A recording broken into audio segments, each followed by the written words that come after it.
Hi అండి, welcome to my channel. నేను మీ స్వాతిని. ఈరోజైతే ఇంకొక మంచి వీడియోతో మీ ముందుకైతే వచ్చానండి. నిన్న నైటు వెజిటబుల్స్ అయితే తీసుకొచ్చారండి మా వారు. అన్నీ ఫ్రెష్గానే ఉన్నాయి.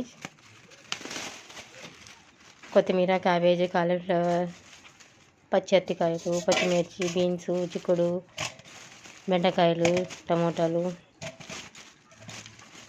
ఇవన్నీ తీసుకొచ్చారు. పిల్లలు స్కూల్కి వెళ్తున్నారు కదా, ఉదయాన్నే క్యారేజ్ కట్టాలి కాబట్టి అయితే పిల్లలకి 90% కర్రీస్ ఉండేలాగా చూసుకుంటానండి. లంచ్లోకి అన్నం కూరలు అయితే కంపల్సరీ పెడతాను పిల్లలకి. ఏదో ఎప్పుడో ఒకసారి ఫ్రైడ్ రైస్లు లేదంటే టమోటా రైసు అట్లాంటివి పెట్టడానికి ట్రై చేస్తాను. మ్యాక్సిమం కూర అన్నం పెట్టడానికి ట్రై చేస్తానండి ఈరోజు. ఆకుకూర ఇది కూడా చాలా ఫ్రెష్గా ఉంది. ఆకుకూర రోజు అల్లం తప్ప అన్నీ ఫ్రెష్గానే ఉన్నాయండి.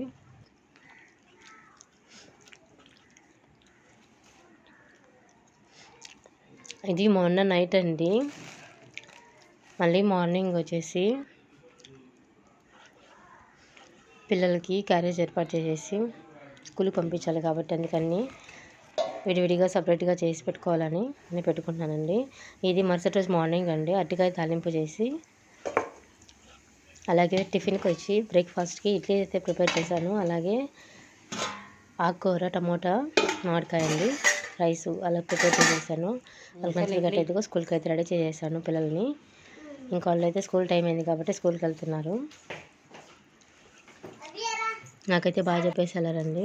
ఇంకా వాళ్ళు వెళ్ళిన తర్వాత ఇంకా ఇంట్లో పనులు ఉంటాయి కదండి, అవన్నీ సోఫా అయితే క్లీన్ చేసుకొని ఇంకా అన్నీ నీట్గా అయితే సర్దుకొని నీట్గా పెట్టుకోవాలి కాబట్టి ఇల్లు ఎంత నీట్గా చేసినా కూడా ఏదో సన్నటి దుమ్ము అయితే మటుకు ఖచ్చితంగా వస్తుందండి ఇంట్లోకి. ఇంకా ప్రతి ఆడ మనిషికి తప్పదు కదండి ఇంట్లో పనులు అనేవి.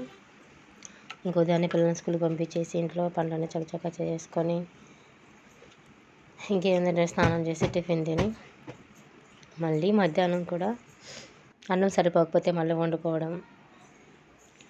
ఈరోజు నేనైతే అన్నం సరిపోలేదండి మధ్యాహ్నం. మళ్ళీ అన్నం చేసి మళ్ళీ బెండకాయ పచ్చడి అయితే చేశాను. టమోటాలు, పచ్చిమిర్చి వేసి చాలా టేస్టీగా వచ్చింది పచ్చడి.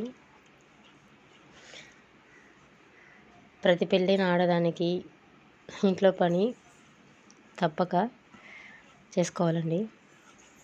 అదే సృష్టి ధర్మంలాగా అయిపోయింది. తప్పదు కదండి. ఆడపిల్ల పుట్టిన తర్వాత మనం ఖచ్చితంగా చేసుకోవాల్సిన పనులండి ఇవి.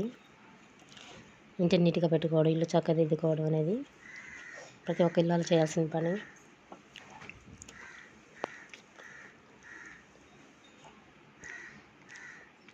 ఈ మధ్య అయితే సమ్మర్ హాలిడేస్లో సోఫా కవర్స్ వేయలేదండి. ఎందుకంటే పిల్లలు వచ్చేసి అంటే బయట మా అబ్బాయి వాళ్ళ ఫ్రెండ్స్ ఉంటారు కదా, పిల్లలు కూడా వచ్చి ఇంకా సోఫా దొక్కేయడం అలా చేస్తూ ఉండేసరికి సోఫా కవర్ కూడా వేయలేదండి. ఈ మధ్య మళ్ళీ స్కూల్ స్టార్ట్ అయినప్పటి నుంచి చేస్తున్నాను. ఓకే అండి,